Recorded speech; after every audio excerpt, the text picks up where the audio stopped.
Okay, Chapter 7. Meds are not automatic. First off, I'm a psychologist, not a psychiatrist, so I legally cannot make recommendations regarding medication. I can only tell you what I've seen and my opinion as a non-MD. The first suggestion most other clinicians, both psychologists and psychiatrists, are going to make to you if your kid is cutting is meds.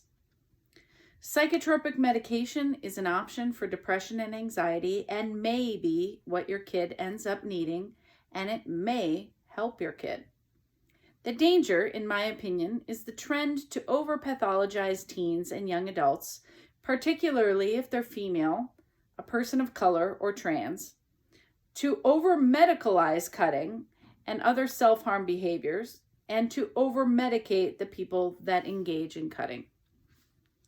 Don't get me wrong, meds do help many people, and many people would suffer greatly without them. I take issue with the amount of meds freely given to people whose brains and bodies are still growing.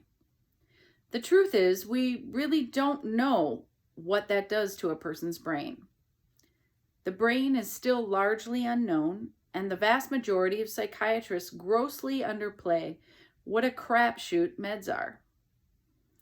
I also don't think meds cure everybody, cure every or even many psychological issues that teens are grappling with. I had a teen come in on 8 different psych meds. 8. And she was still really off the rails behaviorally, and she was cutting. The psychiatrist just kept adding another medication every time she'd act out. Now tell me, what medication do you think is best for walking in and seeing your mother mid-suicide attempt? A benzo for anxiety? An antidepressant? Something for sleep? To be fair, the therapist she was seeing told her to do therapeutic hand gestures, which is worse than a meds crapshoot, in my opinion. Psychiatrists just keep adding medications, and most are very reluctant to take someone off because of liability issues. Bluntly, if they titrate down the meds and the kid suicides, the psychiatrists fear litigation. I wish there was something they feared enough to be that cautious before putting the kids on meds. So just consider that part before automatically medicating your kids.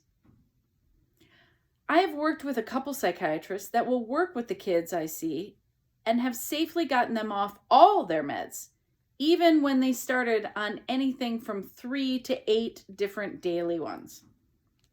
Very few MDs will do that, and even fewer tell parents no when they bring their kids in for a first appointment and are pissed they paid for it and left empty-handed.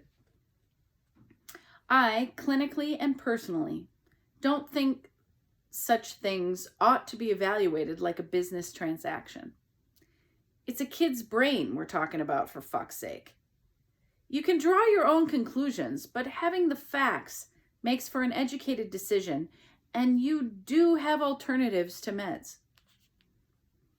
In my work with teens and young adults, the vast majority who come in miserable, cutting, and on meds stopped cutting within a couple of months, not years, got off most or all of their meds, and are now doing the work confidently and joyfully with me or on their own.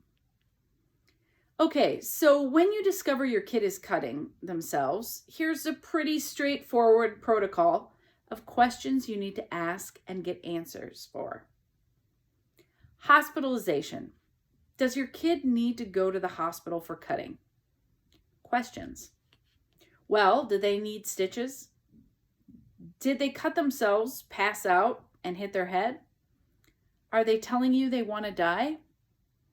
My answer: if you are unsure about any of these questions, it's probably a good idea to get your kid assessed by an admin at the ER. If all are no's, you probably don't have to go, but if you're still unsure, you absolutely can. Potential downside. The downside is that it's on your kid's permanent medical record if they admit your kid, and it may be involuntary. Obviously, if any of the above questions are yes, you got to go to the emergency room anyway, and it's worth it. It's if they are no's that you may be on the fence. Another potential downside is that your kid will most likely come out of the hospital on meds, possibly over-medicated. Potential upside. If your kid is suicidal, they will be safe from hurting themselves in the hospital. If they really need to be there, it's containing, and they go to programs, maybe even some version of DBT, and they might be offered a place in a partial hospitalization program, PHP, or other outpatient services. If they don't need to be there, the hospital can be a pretty scary and awful experience, and if they think they will be sent there every time they cut themselves, they may stop cutting themselves. Strategic consequences do often work. Wilderness training programs. Does your kid need to be sent to a wilderness program? i.e., picked up from your house and taken to a therapeutic program that's like inpatient in that they cannot leave, but in nature. They are usually at least several months long. Questions. Are things getting out of hand at home? Is your kid who's cutting themselves disrupting the entire family unit? Is the cutting behavior chronic? Is your kid also running away? Has your kid become unruly and no longer regards you with respect or authority? My answer, well, you get that if these are all yeses, it's probably time. If you keep them at home, it means most of your answers are no's and your kid has professional help and they are progressing. Potential downside. You must research. Google it, ask a professional, or hire a consultant. It's my general understanding that wilderness programs have largely cleaned up their acts and that those with reports of abuse have been shut down. These programs are very expensive, and often the step down is therapeutic boarding school, which is also very expensive. Also, if your kid has to be taken at night because of flight risk, they may have problems sleeping in the future. Potential upside. The only wilderness program I can professionally vouch for is Open Sky in Durango, Colorado. I've been on site in the woods, observing programmatic activities, and spent time with administration. They use DBT, which I obviously think is effective, and observed a level of understanding of its practice that I have only ever seen in my office and from Dr. Lenahan herself. They are one of few programs which require parent participation, which I think is bold and necessary. Should your kid see a general practitioner, GP, or a naturopath? Questions. Is something physiological going on that's causing the cutting? My answer. From what I've seen, not often. But I do have a colleague who says her depression went away when she removed gluten from her diet. So let's just make sure. Potential downside. The MD makes some dismissive comment about cutting that reveals a lack of understanding or caring, or even really listening to, looking at, or believing your kid, and wants to put them on meds without a talk therapy referral. My pet peeve.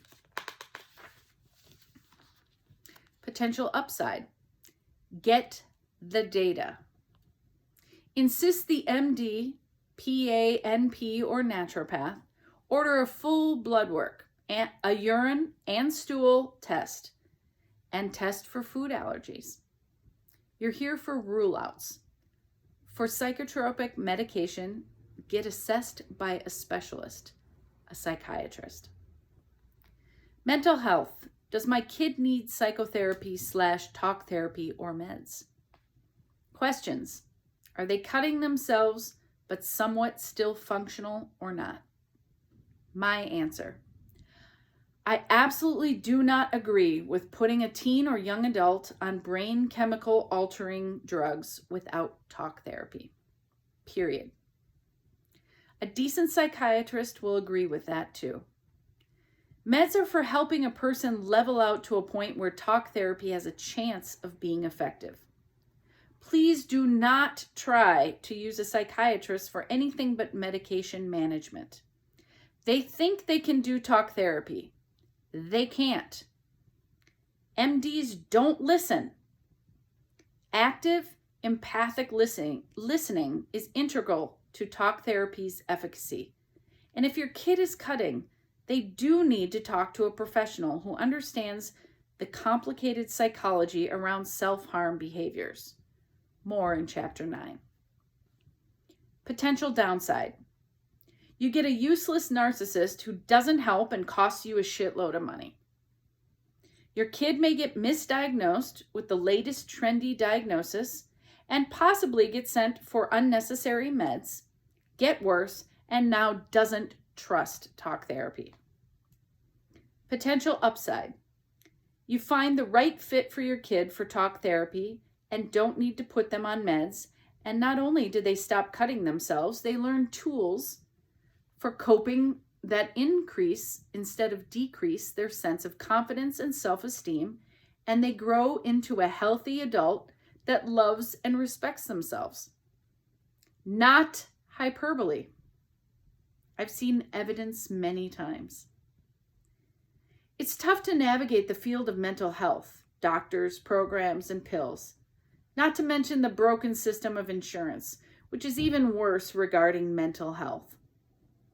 The good news is, when you find a talk therapy professional that's a match for your kid, you can see progress sooner than you might have guessed. I'll maximize your chances of that very thing in Chapter 9. But if the professional and your kid are doing productive work, that means it's going to get bumpy. That's what we'll address next in Chapter 8.